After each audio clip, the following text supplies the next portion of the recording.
Welcome to English Career Day, a collaboration between the Career Development Center and the English Department. My name is Erin Ovitz, and I'm the Administrative and Recruiting Coordinator at the Career Development Center.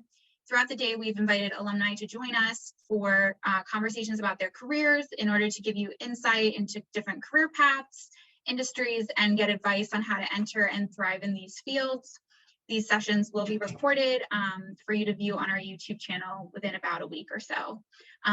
Our guest today is Trish DiGiacomo. Welcome, Trish. Glad to have you here.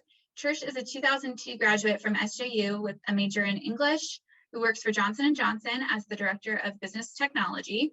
Trish has worked at Johnson & Johnson for 10 years, and prior to this, worked at Medco Health Solutions. While at St. Joe's, Trish was active in Phi Beta Kappa and Sigma Tau Delta, and I'm delighted to welcome Trish back to Hawk Hill. Thank you for having me. I appreciate you inviting me here today. Yeah, thanks for being here. So, and I have to say hi to Anne Green. I know she's out there, so hi, Dr. Green. All right, let's get started. So we're going to begin with a series of career-focused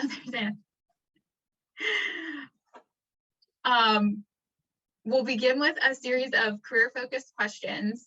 So Trish, could you start us off by describing within your current role, the core responsibilities and what a typical day or week looks like for you? Absolutely. So right now, as you mentioned, I work for Johnson & Johnson. My formal title is I'm a director and business technology leader. So essentially what that means is I'm in IT. And my job is really to support the business, really have to understand the strategy and the direction that the business is going in to then really help them align what are the technology programs and projects that we should be going after.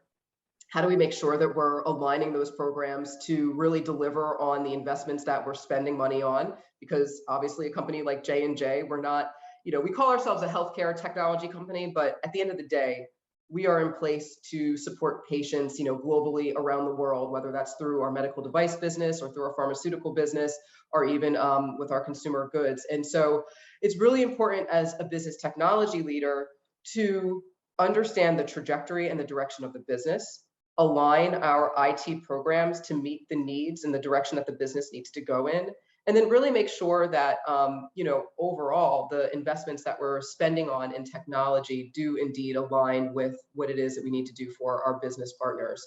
So, I spend a lot of time working with my business partners. Again, my core focus is IT, but I mean, I'd say, at this point in my career, there's probably some elements of finance in my role. There's just elements of just having to have really good business acumen in my role. And, ultimately, it's a relationship management type of role. It's really just about, making sure that I'm tuned into what the key needs are of our business partners and really helping them to strive and get to where we need to go. Absolutely. And I think that's so interesting too. And you're a perfect example of an English major who went in a different direction. Very different. Yeah, exactly. Awesome.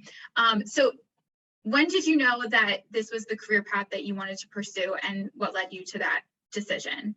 I mean, I'm still trying to figure it out. Let me just be very honest. No, I think, at the end of the day, look, I came out of St. Joe's and my first role out of college was as a technical writer. So I was a writer, but technical writer. And, I was able to kind of pivot through that career and really kind of take on IT roles of increasing responsibility. I didn't have to stay in technology, but what I really found interesting about IT is just how important it is for any given business to really shape the strategic direction of where the company needs to go. My first technology roles and a large majority of my career was actually in information security.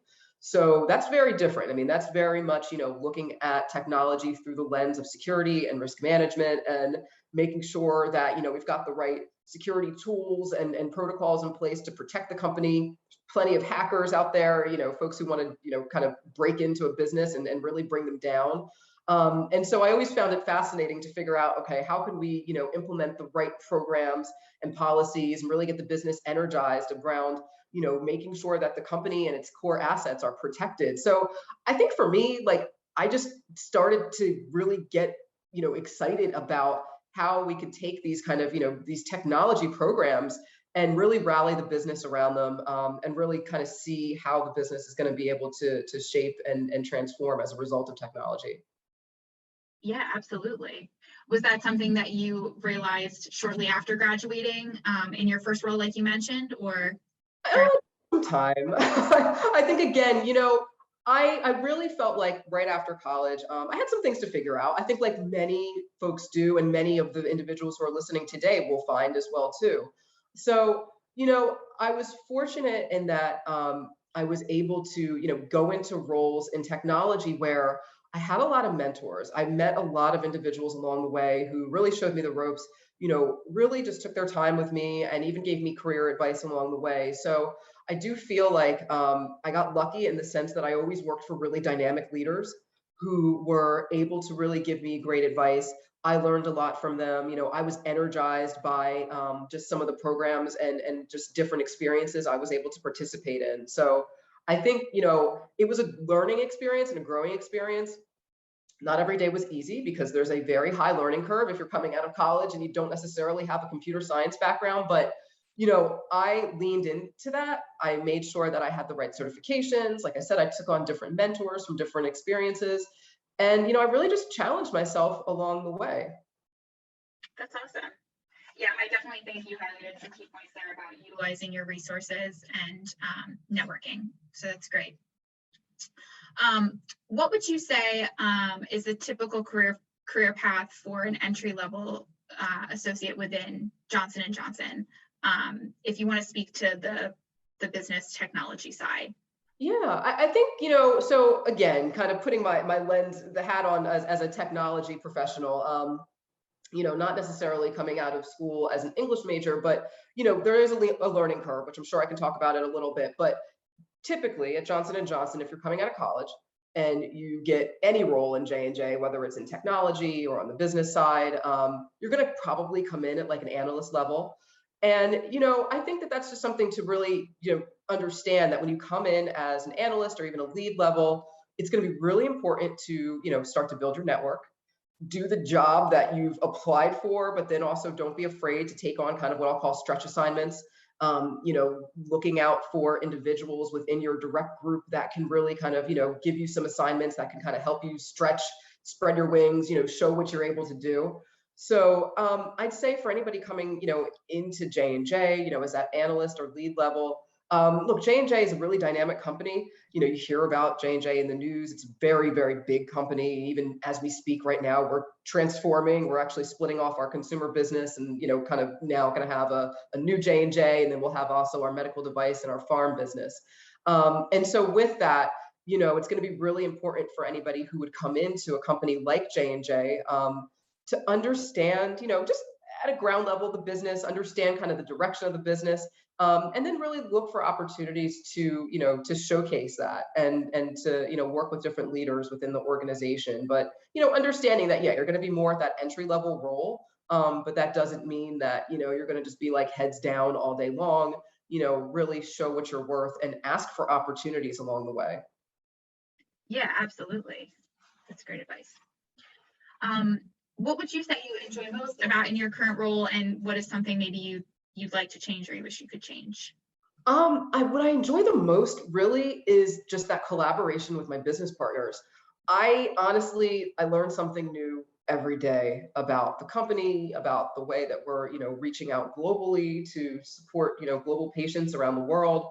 I really find that fascinating. I've been fortunate to work on projects that directly have impacted patient lives. So I think that that's always been rewarding as well too. What would I change? I mean, to be honest with you, I think in the last 2 years, as we've all seen, with COVID and being virtual, and I'm still virtual. It's not because the company's shut down, but just because now, I think folks are so used to working this way. So, there's definitely something to be said with having that human touch, that day-to-day dynamic of working with directly individuals in an office every day, traveling. I used to travel a lot. That's definitely slowed down. So I miss that a lot. I did actually have last month at the end of February, for a project I'm working on, a team come together in New Jersey, and it was, folks from outside of the US, folks that were US based, and it was a little strange at first, kind of having everybody there together, but the dynamic and the amount that you can get done when you're there in person with your coworkers is tremendous. So I'm looking forward to kind of continuing to kind of break out of some of maybe the restrictions that COVID laid on us. But I will say though, I think we're also working in a new world now where, virtual working is definitely the future. I think it's just a balance of making sure that, you're still out there and reaching out and having those human touches as much as you can. Yeah, absolutely. I know it's weird to think that, students who are graduating might be starting virtually or have had started virtually, which can be difficult to sort of make way for yourself in a new career when you're Exactly. not meeting people face to face. What has surprised you the most about your career? Just being in IT in general. Look, 20 years ago and more, when I was at St. Joe's, I don't know that I ever had a technology career in mind. I don't know that I really knew what I wanted to do. I love working with people. I love collaborating with people. So I think that's really been the biggest surprise. But then also though, as I mentioned earlier, I got into this career early on and I really liked it a lot. Again, I learned more about just how technology really can shape a business and a company. And especially now, I mean, you just see, there's so much more now with technology than when I started 20 years ago. I mean, the field has just changed. It continues to change. So I think, what surprised me the most is just being in this field, and really liking it. And just continuing to learn. This is a field that is not without, a lack of learning. Like you can continue to learn day to day, whether you're in, doing a role like mine, like a business technology leader, whether you're in, something specialized in technology like information security, there is always something to learn. And you really have to challenge yourself to stay up to date with what is the latest and the greatest in terms of technology. I think that many of my peers would echo the same. So what I really like about this space is that it is just an opportunity for continuous learning. I think that's so important to just kind of have that continuous learner mindset. You have it now, obviously, for everybody who's listening, you're in college, but don't lose that. That's something that's going to be so important through the rest of your career. Yeah, absolutely. That's great advice. Shifting gears a little bit, I also want to remind anyone, if you have any questions, feel free to stick them in the chat and we'll address them at the end. You'll also be able to unmute yourself and raise your hand. So I'm going to ask you about internships in a moment, Trish, but for now, what are 2 to 3 experiences that you would have to suggest students to engage in now to help prepare them for when they graduate? So, I'll keep this focus kind of to how my career trajectory has worked out. And again, obviously, I know I'm talking to English majors. If today, you're an English major and you're thinking, hey, you know what?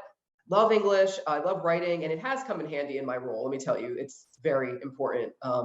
Many people who can't communicate or write, you see them out there. But I will say though, if this is a space that interests anybody on the call today, because IT is a career path where you can continue to learn, start to look now for certification opportunities. There's plenty of them out there. Again, whether it's in something specialized like information security or data and analytics, there's just so much out there. There's so many resources that are available. So definitely look into what are those resources? What are the things that you can kind of continue to look into and to really help you fortify your career. I'd say talk to your family, talk to your friends about what your interests are, see if there's anybody you can job shadow. And I think really take some time to really reflect. This is the time to do that. Reflect, think about what you really want to do. Think about what motivates you. What motivates you is going to change over the course of your life, and that's okay.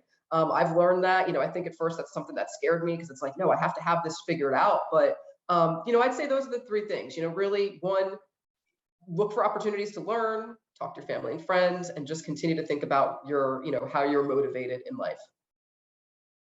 Yeah, that's great. And we had actually mentioned in a previous session that even securing an internship that maybe you decide is not the right fit, that way you can say, okay, you know, this is maybe not something that I want to go into, or it's not for me, in which case it was still beneficial to go through with. So absolutely. How did you get your first job or internship? I know you sort of touched on that a little bit, but Yeah, I mean, you know, it's to be perfectly honest, when I got out of college, again, I was like, I don't know, what do I want to do? So I had a family member hook me up with a temp role. I guess it was kind of an internship, but it was a temp job. And I was a technical writer. So, you know, it was writing. So, you know, they saw my degree was in English, but I was a technical writer working for Baxter Healthcare. And that job was very interesting. I worked at really, I was working with scientists. So they were doing their R&D, and then they'd have to come up with, you know, all their results that they had of you know, the different just tests that they were doing. And they needed to write up their reports. So I was kind of literally sitting in an office with, you know, a senior scientist, and, you know, helping them kind of, you know, organize their thoughts, organize their writing, and write up these reports on just different tests and studies that they had done. It was interesting. It was not creative writing. It was more, you know, very analytical, like, here, let's take our results, but they had to tell a story. And I think that that's something that, you know, I've always been fascinated by, is storytelling, which again, I think is where my fascination with English really came into play. So that was really where my career started. That technical writing job, I was able to then pivot into my first technology role, which was really in information security. I was very entry level information security analyst, and we needed somebody to come in and work with our security team on training, on awareness, on policy writing, many policies around information security and what a company and people can and cannot do, you know, on your company network and things like that. So that is kind of the beginnings of my career, but you will see, you know, it did start with writing and being creative and telling a story. And even with information security, you know, my first roles on developing training and awareness programs, we had to be creative and, you know, really get people, you know, fascinated, interested about how to, you know, secure the company. So that's where everything really started. And then again, from there, you know, I kind of leaned more into the security side and got that interest in terms of, you know, well, what is information security all about, and got certifications in that space. But that's really how it all started. that's so interesting. It sort of flowed from the first job after that and kind of spiraled. That's great. So would you mind sharing one or two interview tips, either from the perspective of someone who recruits from your organization, or lessons you've learned from your own interview experiences? Yes. Yeah. You can never be over prepared. You must prepare. Write down your elevator pitch, practice it out loud, see if other people will listen to you, if that's something you're comfortable with, record yourself if that's something you're comfortable with, but prepare. You know who you are, tell your story, you know, be aware of, you know, what you're writing down and being, you know, on your resume, and then being able to articulate that out loud, you know, so just prepare, be very prepared. For any role that you're applying to, do your research, you know, research and make sure you really understand what's going to be expected of you. And, you know, go in prepared to, you know, really speak to your experiences as they align with what the job description is asking you for. Ask questions, you know, ask questions. Like, don't go in and, you know, have somebody kind of, you know, ask you all the questions and they say, do you have anything to ask me? And you say, no. Ask questions, think of something. Even if you come with like a pre-canned question, that's totally fine. And then ask for feedback. You know, everyone here will find that your career will be full of feedback, good and bad. It is what is going to make you stronger. It's going to really, you know, help you even figure out, you know, what direction you want to go in as an individual in your profession. So I'd say those are really the main tips as you prepare for interviewing. And those are tips, I mean, I have to remind myself of as well, even, you know, at this stage of my career, but they're so super important. Yeah, absolutely. And especially asking questions at the end of the interview. But just out of curiosity, are there any, obviously it would depend on the the position, but are there any questions that you always enjoy getting or enjoy asking or have taken note of someone asking? My usual go-to question to ask for a role like that I'm interviewing for is just, what should be expected of me in the first 30, 60, 90 days. So you can kind of get an outlook on, what that individual, the hiring manager, is looking for from you. Usually when I ask that question, I try to have kind of like in my own mind of what I think, I should then say, like, okay, well, this is how I want to prepare for, the first 30, 60 or 90 days. But I always think that's a really good question because, again, it'll also help you focus on, hey, is this a role I really want? Like, it might seem cool on paper, but then, you ask them that. And if they tell you, the first 30 days, you're going to be, I don't know, just like filing paper. Nobody files papers anymore, but, something that is, just like completely boring. And you're like, oh, that's not what I thought at all. It'll give you a good sense of what you are potentially walking into. Yeah, that's a great question. Awesome. Two keystones of St. Joe's education include social justice and ethics. How has this impacted your work and or the career decisions that you've made to date? Yeah, look, I think coming out of St. Joe's and getting the education that you get at St. Joe's, it's really backed in caring for people and humanity. And, I, as a leader, as someone who has managed teams, or continues to work with, peers in my field from around the world, it is so important to care about people. I hope maybe through some of COVID that people have learned that more.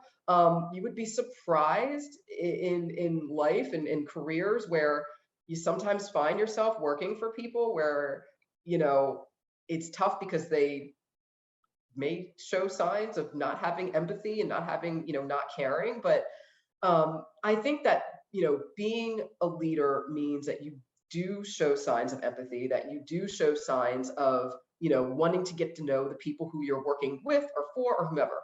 It doesn't mean that you get into their personal life and business, but I think it's just a matter of trying to take the time to understand who it is you're working with.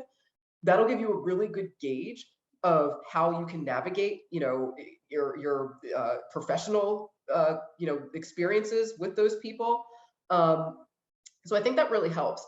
I think also, I'm fortunate in that coming out of St. Joe's, I had some time between St. Joe's and working for J&J with other companies, but Johnson & Johnson is a company that really backs itself in our credo. Our credo is, over 125, 130 years old, and it really is like what the company leads with. And I can't recite it word by word, but it really does speak to, the company being a company for the people, serving patients, serving doctors, serving the world. And, I think that just being able to work for a company that, it's not a perfect company, right? I mean, but at the same time, though, we lead with what is the right thing to do for our patients. How can we, use our products to serve the world? So I kind of liken that back to, again, choosing St. Joe's and knowing that, there were, service leadership courses that I took that were very meaningful to me, even to this day, going and walking through Philadelphia and, working with and seeing, homeless people and really understanding how do we help them? How do we kind of bring that into our own learning? I think you can never, overlook that and underestimate how important that is. So I really think those keystones of social justice and ethics that everybody should be getting from St. Joe's are things that you're really going to find that you're going to lean into in your career, as you continue to grow. That's a great answer. Yeah. That's good to hear. That was so impactful.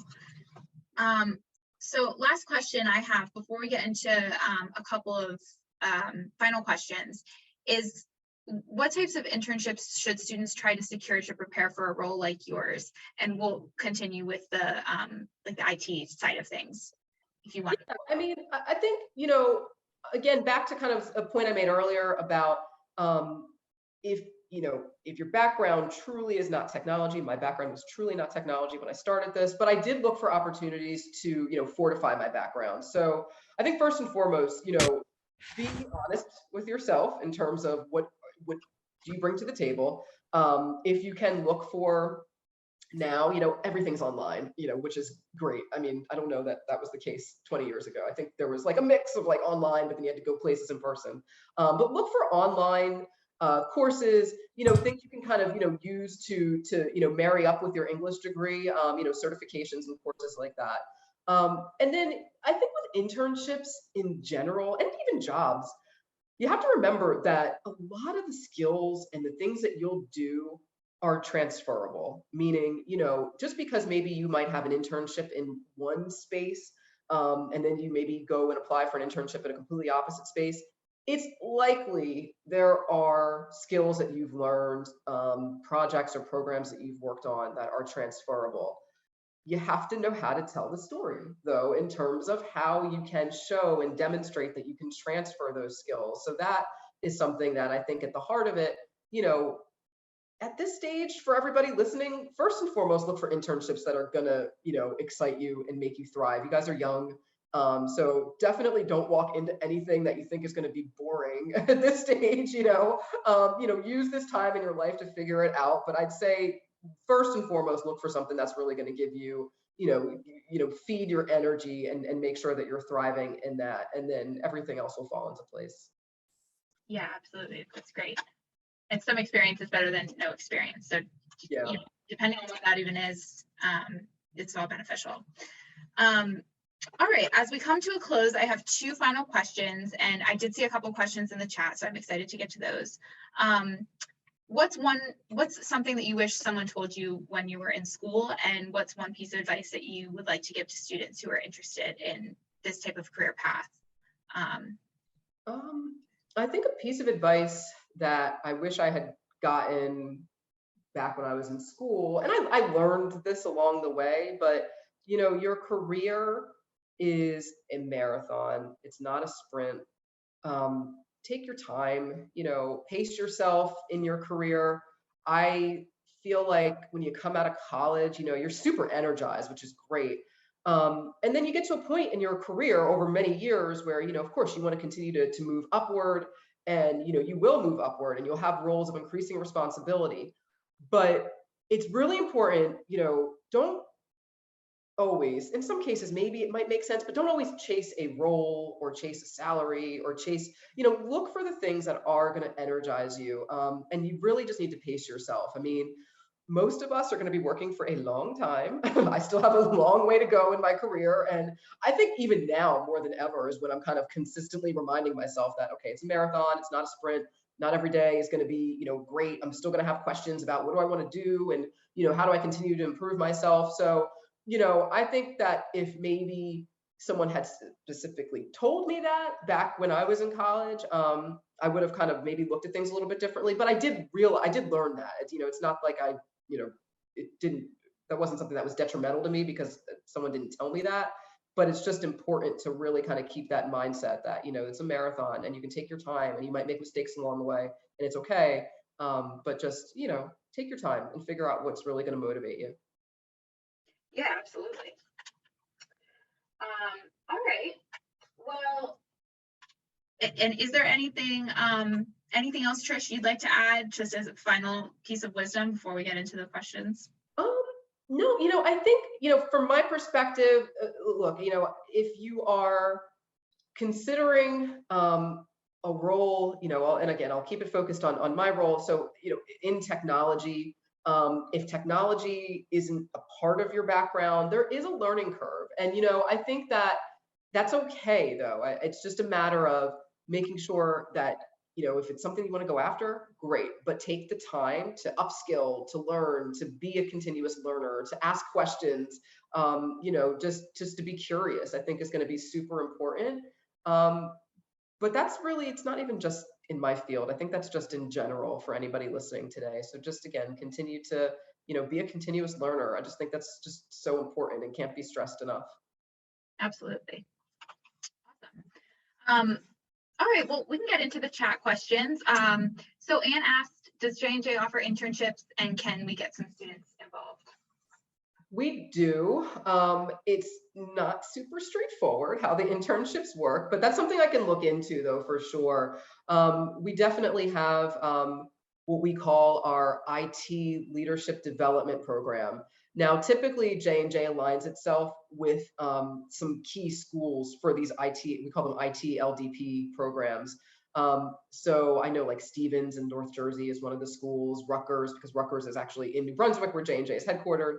But that's definitely something that exists. I think from time to time, even on the career website, on careers.jnj.com, that there are some internship opportunities that are listed there as well. Awesome. And just actually, Trish, to ask you, do you know if J&J posts those opportunities on Handshake typically? I'm not totally sure. I don't even know if I've been on Handshake, but I'm not sure. That's something that you'd probably look into. Yeah, no problem. That's the primary platform that we prefer students to first. So if those do come up, we'd be happy to chat more about getting those up. So Allie asked, did being an English major give you any specific insights or advantages in your career? If you could go back, would you still major in English, or would you choose something technology related? So I think for me, and I probably mentioned this a couple of times with being an English major, you know, it's storytelling, and it's being able to put together, whether it's on paper, but then honestly, like in your day to day, working with the business on strategy, a narrative on what is it that we're going after, what do we want to do, being able to put those thoughts together in a narrative type of way, and that's the structure. That's a lot of what at least I learned as an English major. I think that's so important. You would be amazed at how many people can't do that they can't structure a clear story, and it seems so easy to me because it's just something that you think about, what's your beginning, your middle, your end, how do you kind of want to structure your details. But that's been really, really valuable through my whole entire career. Yeah, I would absolutely major in English. I would probably add like a minor to that in some kind of technology related field. I would add a minor to that in a technology related field though in today's world, because I don't think you can get any job anymore that doesn't have some technology element to it. Even my business partners who are on the R&D side of the house, I mean they've got some technical acumen that they have to have, because they're working with technology, they're using tools and they're using applications and all kinds of things that are rooted in technology to help them do their work. So yes, I loved my English major, my time at St. Joe's. I had great professors, I had great experiences, so I wouldn't change anything. Awesome. Tyler asks, how do you balance the individual privacy guaranteed by First Amendment with collecting big data that can tell you maybe more about a person than they would like you to know? Now, what was the first part? Something about privacy, I heard. How do you balance the individual privacy guaranteed by First Amendment with collecting big data that can tell you maybe more about a person than they would like you to know? So so every company, I mean, at least that I'm aware of, we have privacy, rules and regulations, and how much data can you actually collect about an individual that you're able to actually use. So, there's governance around that, whether it's coming from, a chief privacy team or an information security team.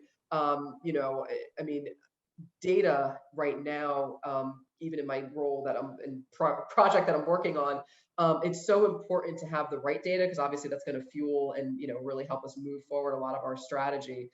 But again, I think it's just a balance of really understanding, what are we able to have access to.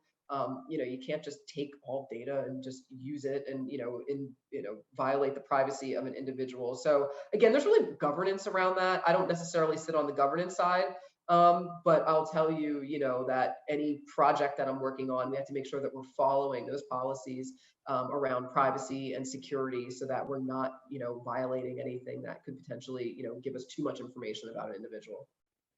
Okay, interesting. Yeah, Tyler actually added, I didn't mention it, but he's a business analytics major and an English minor, so this is a conflict on his mind often. And you did talk a little bit about that, Trish, that he asked, do you run into this intersection in your role often? Intersection of? Collecting big data that can tell you maybe more about a person.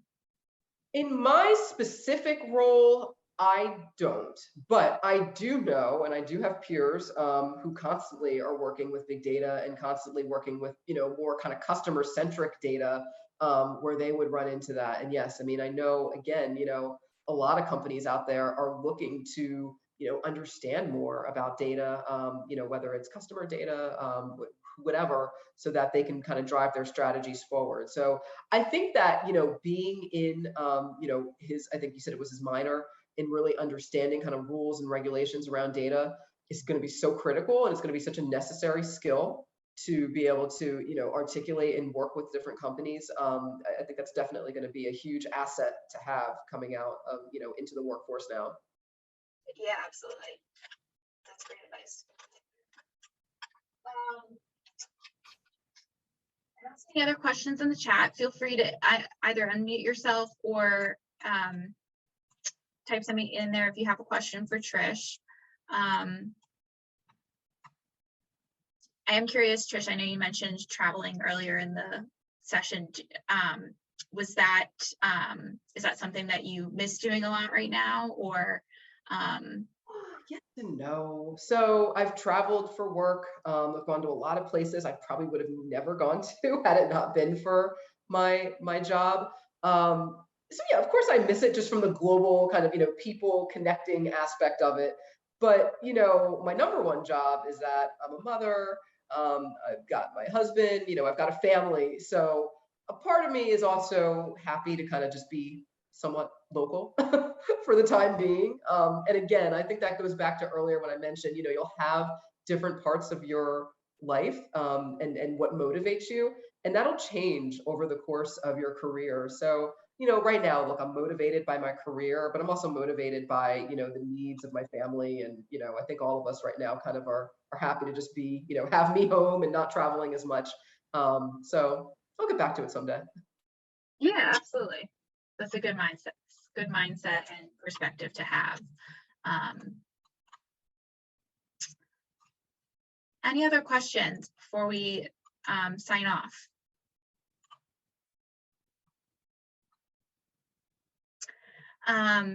Christina asks, through your work in IT, do you do creative English projects on the side?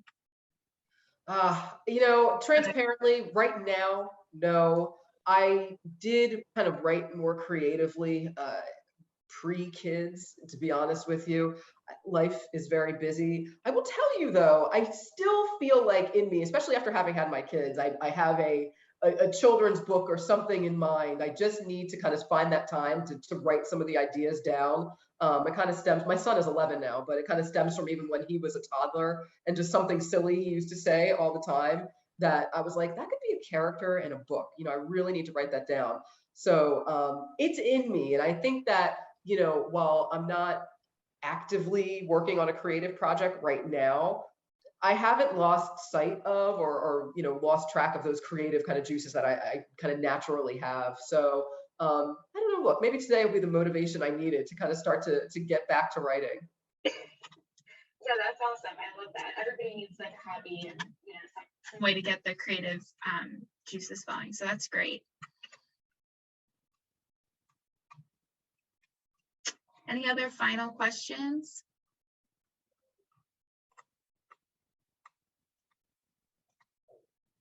All right.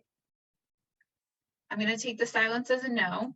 Trish, I want to thank you so much for your time today, and providing such great insight into your career. We're very grateful for your time. And we hope to see you back on Hawk Hill very soon. Viewers, this is just a reminder that the session was recorded and will be available on the YouTube channel in about a week or so.